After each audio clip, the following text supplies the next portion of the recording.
But what about Marvin Harrison Jr.? First few weeks. All right, so it's the Saints, it's the Panthers. Now, I know they have to go up against the 49ers defense in week 3, but, I mean, out of the 29 wide receivers with a 20% target share, I mean, Marvin Harrison Jr. did have like one of the highest average depths of target, then was just behind George Pickens and Calvin Ridley.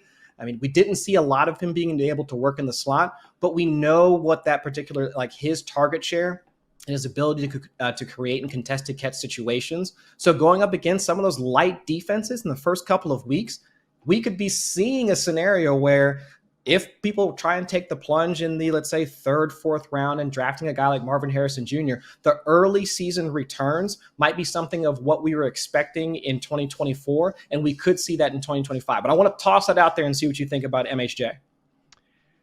Really interesting toss out here, Chris, and one that I did not see it. I actually had him pegged as a name that we were going to talk about in the rebound section, but let's just talk about him here, and we can skip it then because, by the way, you mentioned that Niners matchup in week 3. I don't know if you've looked at the Niners secondary lately, but it's not the same unit, right? It is. Charvarius Ward is gone. He's in Indianapolis now. I really like that signing. That's really interesting for them as like a perimeter man coverage corner. You know, Diamador Lenore, Malik Mustafa had a really good rookie year. He tore his ACL. Might not be starting the season as a safety. This is not it's not the same defense that it used to be, and it's been a defense that's slipping of late. I think Robert Saleh being back there is a good bit of news for them, of course. Like, he's a really good defensive coach, but still, they're not like the same set it and forget it. This is a badass Niners defense like when they were competing for Super Bowls, so that might not even be that favorable of a matchup. I think the interesting thing about Harrison is that he's locked in as an every down player. We know that, I mean, even Trey McBride last year, who saw a 33% share of the first read targets in Arizona, I think there's a chance that he could lose like 3 or 4 percentage points to Marvin Harrison Jr. and still be number 1 among tight ends in first read target share. And he's also a guy that, like, again, Harrison can just get more looks. I think he's going to be moved around the field a little bit more this year. I think there's no chance that they run him out as an 80-80 outside on the line of scrimmage player.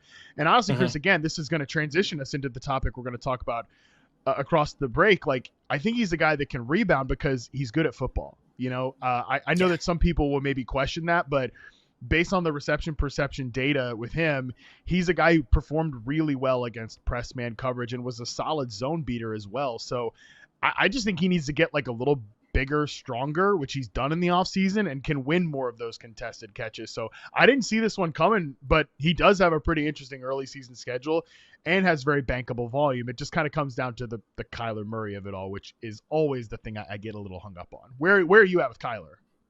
I mean, I agree with you there. I just wish that for Kyler and also for Marvin Harrison, they would just give me more of the gimmies, right? I mean, Marvin Harrison Jr. only had 28 slot targets throughout the entirety of 2024. I mean, for a guy that we already know is going to get the wide receiver 1 workload on that within that passing attack, give me some of the easy shots. I mean, we talk about Jamar Chase and some of the other wide receivers that we typically see getting drafted in the first round of being able to move across the formation, being moved into the slot. I mean, Jamar Chase being able to move into the slot was a lot of what allowed him to reach the Triple Crown heights that he had just this past season. So even if, and I'm not saying that Harrison Jr. has to be or deployed just like Jamar Chase, but give me a little bit more. It's almost the same scenario where we were talking about Anthony Richardson going from the basement level accuracy level to just league average. I'm not asking Marvin Harrison Jr. to become Jamar Chase, but give me something that's a little bit more than that. Give me a 15% like slot rate, a 20% slot rate, something more than what we were seeing in 2024 that would allow me to have a bit more confidence, not just about his fantasy production or what he would mean to me on my team, but also how he can be more effective to the Cardinals passing game. Because really right now, from an interior standpoint, if Kyler Murray does try and go across the middle of the field, what's his primary option? Right now, it's just Trey McBride. We're not the Cardinals passing game isn't asking Michael Wilson to do the same thing. Both him and Marvin Harrison Jr.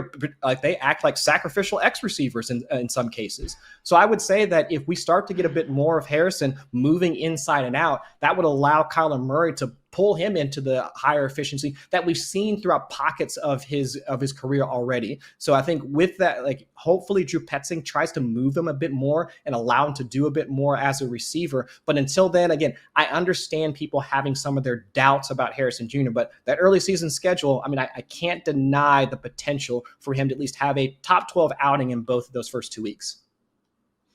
It's a really interesting call. And you again, this is why you're on here to kind of test my priors here a little bit for this blueprint piece, because he wasn't somebody I considered, again, he more of like needs a reboot, needs a bounce back type. And I do think he needs different deployment, and he needs Kyler Murray to just drop back in the pocket like I'm sorry to say, big boy, and push it over the middle of the field. Like, we do need to see that out of Kyler. But to your point about just the early season start, and again, if you're trying to win September, it might not look like Marvin Harrison Jr. is that type of player, but you mentioned the schedule. Also, like, we know what he is. We know what the environment, and I think he can be better in year 2 as an individual player, and was really good even still as a rookie. We know what the offensive structure looks like. Just if you're hunting wide receivers in this area of the draft, the other guys that go around him, Terry McLaurin, who knows what kind of shape is he going to be in to start the season? He's currently in the middle of a hold out, hold in, whatever you want to call it. Mike Evans, that's how I think Mike Evans is locked and loaded to start the season. But Devontae Adams, Matthew Stafford, we got a big question there. DJ Moore, what does his new role look like in Chicago? DK Metcalf in friggin' Pittsburgh with Aaron Rodgers in a situation I'm trying to avoid. So again, like, maybe Marvin Harrison, if you're shopping in this tier, like, actually has a pretty good situation to get off to a hot start